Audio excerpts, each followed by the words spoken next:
Sziasztok! Beregszászi fűri és nyúltenyésztő vagyok.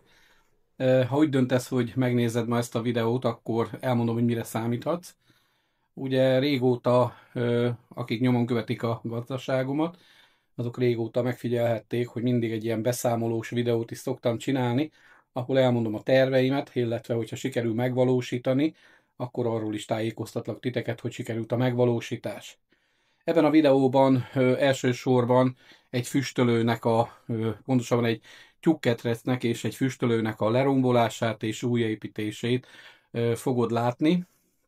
Úgy igazából ez nagyon régóta tervbe volt véve, hogy egy kényelmes és olyan füstölőt tudjak csinálni, ahol teljesen rákcsálómentes, és ahova nyugodtan be tudok bőségesen pakolni, hiszen a gazdaságomba sokszor az is probléma, hogy kicsi a füstölő, és akár kétszerre kell kifüstölni az adott dolgokat, akár nyúlkolbászról beszélünk, akár másról, és most ebben a füstölőben úgy gondolom, hogy sikerült, amit újjáépítettünk, sikerült megvalósítani, amire már régóta vágytam, hogy legyen egy olyan füstölő, ami ezt megvalósítja.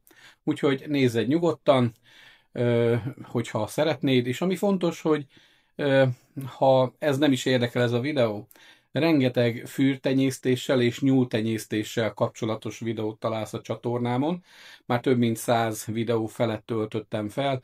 Ezekbe beszélek a nyulaknak a betegségeiről, beszélek a nyulaknak a tartásáról, fűrjeknek a tartásáról, és minden olyan hasznos információt megtalálsz, ami segíthet téged abban, hogy elkezdjél te is gazdálkodni, és ne ezt a bolti mindenféle silány minőségű húsokkal lásd el a családodat, vagy akár hobbi szinten kezd el csinálni, ez nagyon jó leköti az embert, van olyan jó, mint a pecázás, illetve szeretnék ötleteket, tippeket adni különböző nyulas, fűrjes ételek elkészítéséhez, ezekről is találsz a csatornámon videókat, úgyhogy érdemes belenézni, kövess engem, kattints rá a követés gombra, és légy csatornatag, és innen folytatjuk. Július 22-e van, és végre elkezdődött a füstölőnek a szétbontása és újraépítése. Sikerült egy ügyes mestert találni, aki elvállalta, és csinálja.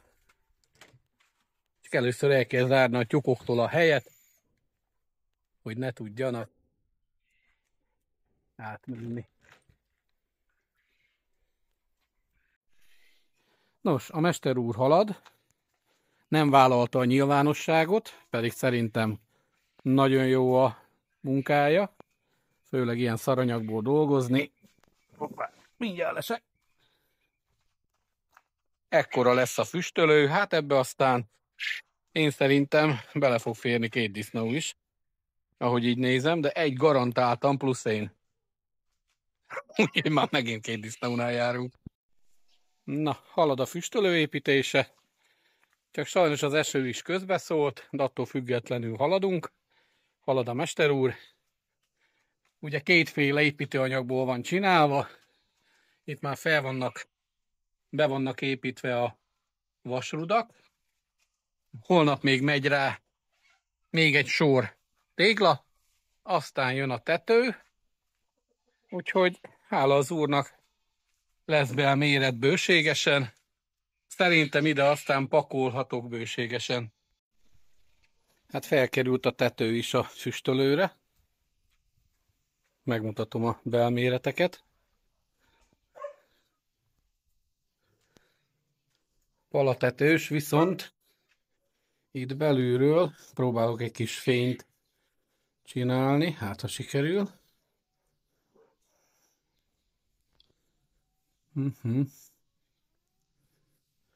Hát nem fog sikerülni, nem engedi.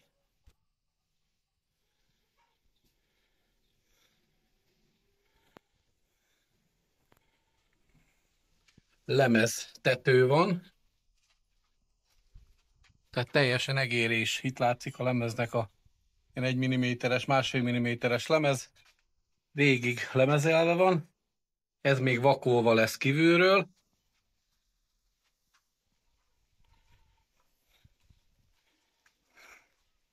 így látszik, nem tudom mennyire adja vissza, hogy mekkora, de 2 méter, a belmérete 2 méterszer 1,20, 1,10, bocsánat.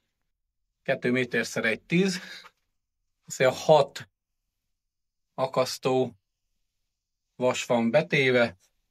Hát én úgy gondolom, hogy akár egy 300 kilós disznó is füstölve be fog ide férni.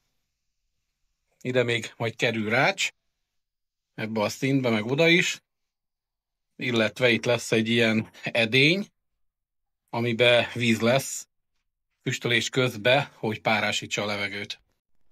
Ugye korábban ennek a helyén egy tyúkól állt, mint említettem, és ez lett lebontva teljesen, plusz egy füstölő a téglából, és újjáépítve. Az volt a cél, hogy olyan füstölőt építsek, amiben kényelmesen be lehet menni.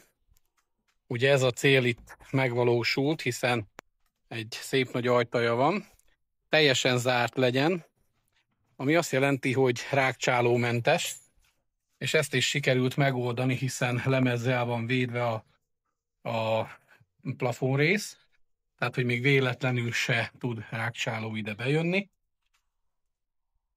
Illetve még az volt a cél, hogy itt azért legyen rágcsálómentes, hogy nem csak füstölni tudjak, hanem akár itt tudjam hagyni, szikkadni magát a kolbászt, vagy a szalonnát, hogyha úgy van, hogyha szükséges, tehát nem nyáron természetesen, hanem inkább ilyen őszi-téli időszakban, mikor már ilyen 10 fok alatt van a hőmérséklet, és ez a cél vezérelt, hogy ezt meg tudjuk valósítani.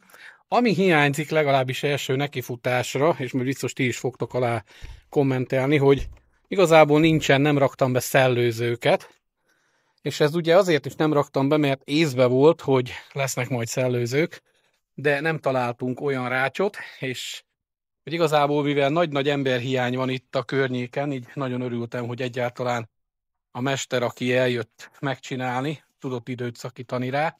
Ő sem mester, tehát ne úgy nézzétek, mint egy mesternek a munkáját. Ő egy olyan fiatal ember, aki eljött és bevállalta, hogy megcsinálja egy jó ismerősöm szabad idejébe. Úgyhogy itt ezt azért is lett itt lebetonozva. Itt lényegében most már hát kicsit tisztult a hátsó udvarnak a része, és megkaptam azt a füstölőt, amit szerettem volna. És ugye visszatérve arra, hogy miért nem került be a rács, mert egyszerűen nem volt itthon olyan rács, amit be tudtunk volna rakni, és ugye jelenleg nem nagyon lehet vásárolgatni itt a környéken, tehát ilyen rácsot, úgyhogy megpróbálok rácsot szerezni, valószínű az ajtóba lesz beépítve, illetve lesz egy kereszthúzat rész majd a plafonba fúrva ott a lemezeknél. Az nagyon egyszerűen meg tudjuk oldani, ez az elképzelés, hogy apró lyukak lesznek ugye vasfúróval fúrva, és akkor ott ki tud a légáramlat átjárni az egész helyiséget, hogy se páralecsapódás, se penész, aminek szinte semmi az esélye, hogy legyen, illetve hogy a hús is lassan, de biztosan szikkadjon. Természetesen az ajtóba már könnyebb lesz beépíteni, hogy meg lesz a rács, azt bármikor meg tudjuk csinálni, de a füstölést azt minél hamarabb ki fogom próbálni, hiszen van egy régi tűzterem, pontosabban egy titánnak, aki még emlékszik, hogy mi az, hogy titán. Ugye a 80-as években még nagyon sok helyen nem volt villanybojler, és ilyen fatüzelésű, vagy ha nem volt valahol megfelelő áramerősség, akkor ilyen fatüzelésű titánt lehetett beállítani, mi titánnak hívtuk, vízforralót, amiben tüzet kellett rakni, és közvetlenül belőle jött a forró víz a fürdéshez. Úgyhogy annak az alja egy ilyen öntött vas, az megvan, abba szoktam füstölni, abba rakok tüzet, jól szabályozható, úgyhogy az fog oda alulra bekerülni. Úgyhogy kész lett, hálát adok Istennek, köszönöm szépen, sziasztok!